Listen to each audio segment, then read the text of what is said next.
नमस्कार दोस्तों, एक बार फिर स्वागत है आप सभी का आपके अपने भी चैनल ए के स्टडी क्लासेज में। आज जो है हम प्लास्टिक युद्ध से संबंधित महत्वपूर्ण प्रश्न करने वाले हैं, जो कि क्या है प्रत्येक परीक्षा के लिए बहुत ही इंपॉर्टेंट होंगे। अगर आप लोग हमारे चैनल पर नए विजिट किए होंगे तो हमारे चैनल को सब्सक्राइब जरूर कर लें तथा वीडियो अच्छी लगी वीडियो को लाइक और सब्सक्राइब करके ही जाइएगा। चलिए बिना देरी की वीडियो को करते हैं स्टार्ट। पहला क्वेश्चन है, प्लासी का युद्ध कब हुआ था? ऑप्शन है 1754 ईस्वी है, 1755 है, 1756 और 1757 ईस्वी। तो सही जवाब क्या हो जाएगा? तो सही जवाब हो जाएगा ऑप्शन डी 1757।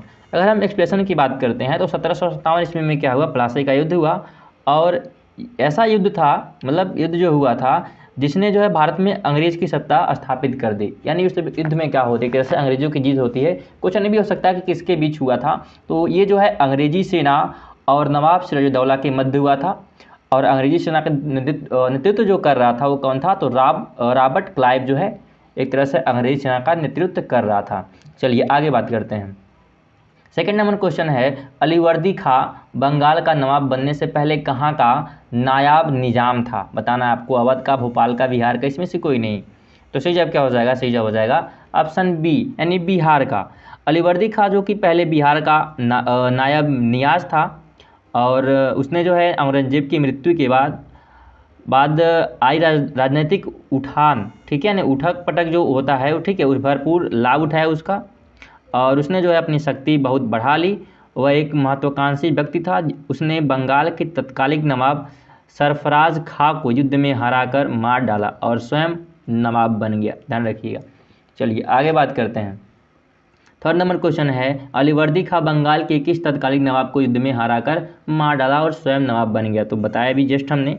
ये सही जवाब क्या होगा? सही जवाब हो जाएगा ऑप्शन डी, सरफराज को क्या करता है, वो मारता है और खुद क्या करता है, शासक बन जाता है।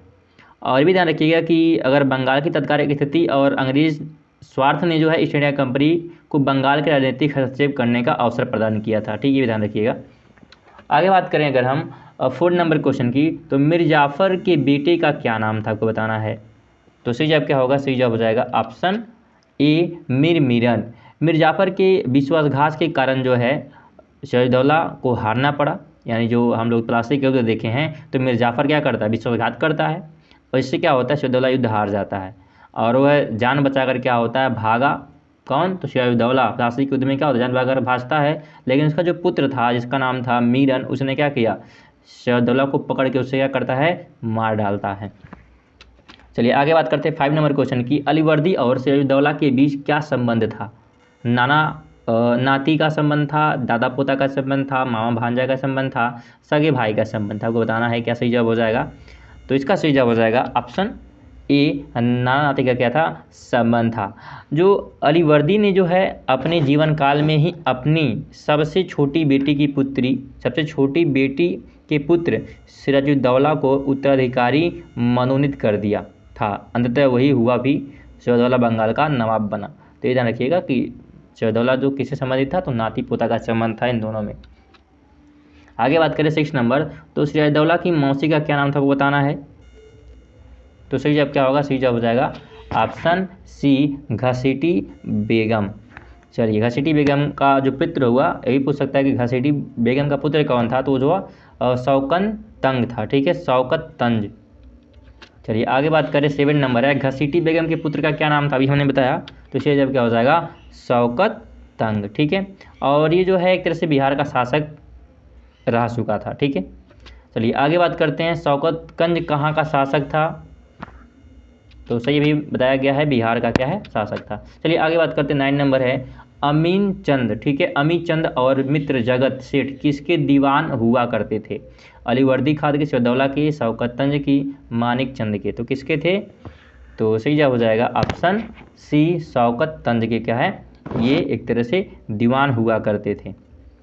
चलिए आगे बात करें 10 नंबर है, सिराजुद्दौला के फोर्ट विलियम पर अधिकार करने के पूर्व ही अंग्रेज गवर्नर ड्रेक ने अपनी पत्नी और बच्चों के साथ भागकर कहाँ शरण ली थी? आपको स्थान बताना है। तो सही जवाब क्या हो जाएगा? तो सही जवाब हो जाएगा ऑप्शन सी, फुल्टा द्वीप में। सिराजुद्दौला ने जो है फोर्ट विलियम पर भी अधिकार कर लिया था और अधिकार होने के पहले ही अंग्रेज गवर्नर ड्रेक ने जो है अपनी पत्नी और बच्चे के साथ भागकर फुल्टा नामक एक द्वीप में क्या करता है, शरण ले लेता है और कलकत्ता में बची कुची क्या है, अंग्रेजी सेना को आत्मसमर्पण क्या है, करना पड़ा। चलिए आगे बात करते हैं 11 नंबर। मुगल काल में कौन सा शहर लंबे समय तक बंगाल की राजधानी रहा? गया है, मुर्शिदाबाद है, मुंगेर है और बिल्लुपुरम। तो सही जवाब क्या हो जाएगा, सी जवाब हो जाएगा ऑप्शन बी मुर्शिदाबाद। चलिए आगे बात करें, अगर हम बात करें कि ये जो है मुर्शिदाबाद बंगाल के प्रेसिडेंसी डिवीज़न में ब्रिटिश भारत का एक शहर और ज़िला था और इसने जो है 1704 में अपना नाम हासिल किया। जब नवाब मुर्शीद कुली जाफ़र खान ने ढाका से शहर की राजधानी बदल दी तो 1716 ईस्वी में उन्होंने क्या किया, बंगाल को एक तरह से बंगाल के सूबा प्रांत के नवाब शासक की उपाधि प्राप्त की और मुर्शिदाबाद उनकी क्या बनी, राजधानी बन गई थी। चलिए आगे बात करते हैं। 12 नंबर है, सिराजुद्दौला ने कलकत्ता में अंग्रेज़ों की सेना को खदेड़कर और उन्हें बंदी बनाकर किसके जिम्मे कलकत्ता का भार सौंप अपनी राजधानी मुर्शिदाबाद लौट गया था? तो सही जवाब क्या होता है, सी जवाब हो जाएगा ऑप्शन ए मानिक चंद। आगे बात करते हैं 13 नंबर क्वेश्चन है, उस दुर्घटना का नाम बताइए जिसमें कहा जाता है कि कई अंग्रेज़ों को फोर्ट विलियम के एक कोठरी में बंद कर दिया गया था जिसमें दम घुटने से कई लोगों की मौत हो गई थी। कमालगिरी घटना है, काल कोठरी की घटना है, तलाकी दरवाज़ा की घटना है और खलूज मजाजिल की घटना है। तो सही जवाब क्या हो जाएगा, तो सही जवाब हो जाएगा आपका ऑप्शन बी काल कोठरी की घटना। काल कोठरी जो घटना है, काल कोठरी की घटना एक तरह से दुर्घटना हम कह सकते हैं, तो ने अंग्रेज़ों और बंगाल के नवाब के संबंध में और भी कटु बना दिया, यानी इस तरह से बहुत ज़्यादा शत्रुता हो जाती इसके वजह से। और ये जो है 186 अंग्रेज़ों जिनमें उनकी स्त्रियां और बच्चे भी थे को फोर्ट विलियम के एक कोठरी में बंद कर दिया गया था जिसमें दम घुटने से कई लोगों की मौत हो जाती है। आगे बात करें 14 नंबर क्वेश्चन है, काल कोठरी की दुर्घटना से क्रोधित होकर सिराजुद्दौला से बदला लेने के लिए मद्रास से कौन अंग्रेज़ आया था? आपको ये बताना है। तो सही जवाब हो जाएगा ऑप्शन डी लॉर्ड क्लाइव और वांटन जो है ये क्या आते हैं, भारत आते हैं काल कोठरी की दुर्घटना से क्रोधित होकर उससे क्या करने के लिए, एक तरह से बदला लेने के लिए वापस आते हैं। चलिए आगे बात करें तो 9 फरवरी 1757 को क्लाइव ने सिराजुद्दौला के साथ कौन सी संधि की? तो सही जवाब क्या हो जाएगा, सही जवाब ऑप्शन सी अलीनगर की संधि। आगे बात करें, अंग्रेज सिराजुद्दौला को गद्दी से हटाकर बंगाल के नवाब के रूप में किसे बैठाना चाहते थे?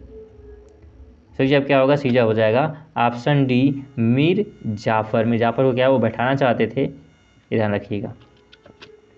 आगे बात करें, क्लाइव और मीर जाफ़र के बीच हुए एक गुप्त संधि व षड्यंत्र में निम्नलिखित में से किन्होंने उनका साथ दिया था?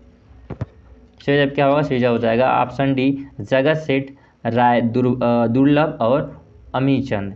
देखिए दोस्तों, इसमें जो है महत्वपूर्ण मतलब जो भी क्वेश्चन हम देख रहे हैं इसमें से ज़्यादा क्वेश्चन मतलब इस टॉपिक से यानी प्लास्टिक के उद्देश्य से क्या बहुत ही कम ही क्वेश्चन बनते हैं, ठीक है। और जो इम्पॉर्टेंट है वो हम क्या है सॉल्व आपको करा चुके हैं। ज़्यादातर क्वेश्चन ऐसे ही बनते हैं इसमें से, बाकी इसमें कुछ ज़्यादा नहीं बनते। नेक्स्ट वीडियो में जो है हम लोग बक्सर के उद्देश्य से संबंधित हम लोग क्वेश्चन देखेंगे। अभी भी इसमें क्वेश्चन बचा हुआ, लास्ट क्वेश्चन हमारा देख लेते हैं। 18 नंबर है, 23 जून 1757 को प्लासी के मैदान में आंतरिक कमजोरी के बावजूद सिराजुद्दौला की सेना का नेतृत्व किन्होंने किया? तो सही जवाब हो जाएगा इसका ऑप्शन बी मीर मदन और मोहन लाल के द्वारा क्या है ये किया जाता है। और 23 जून जो है 1757 को प्लासी का युद्ध हुआ था। प्लासी के मैदान में सेनाओं की मुठभेड़ हुई और यह युद्ध जो है नाम मात्र का युद्ध था। नवाब की जो है सेना के एक बड़े भाग ने युद्ध युद्ध में हिस्सा ही नहीं लेते हैं बड़े भाग में, ठीक है। और इस वजह से क्या होता है युद्ध हार जाता है सिराजुद्दौला और एक तरह से यहाँ से अंग्रेजों की सत्ता तरह से स्थापित होने की बात होती है। नेक्स्ट में बक्सर बात करेंगे तो वहाँ से एक तरह से निश्चित हो जाता है कि अब क्या है अंग्रेजी शासन करने वाले हैं। तो यहाँ पे जो हमारे महत्वपूर्ण क्वेश्चन खत्म होते हैं जो भी इस टॉपिक से बन सकते हैं, ठीक है। अगर वीडियो आपको अच्छी लगी हो तो वीडियो को लाइक ज़रूर करें और अगर चैनल पर नए आए होंगे तो चैनल को जो है सब्सक्राइब करके बेल आइकन को जरूर ऑन कर लीजिएगा। चलिए मिलते हैं नेक्स्ट वीडियो में, तब तक के लिए जय हिंद जय भारत।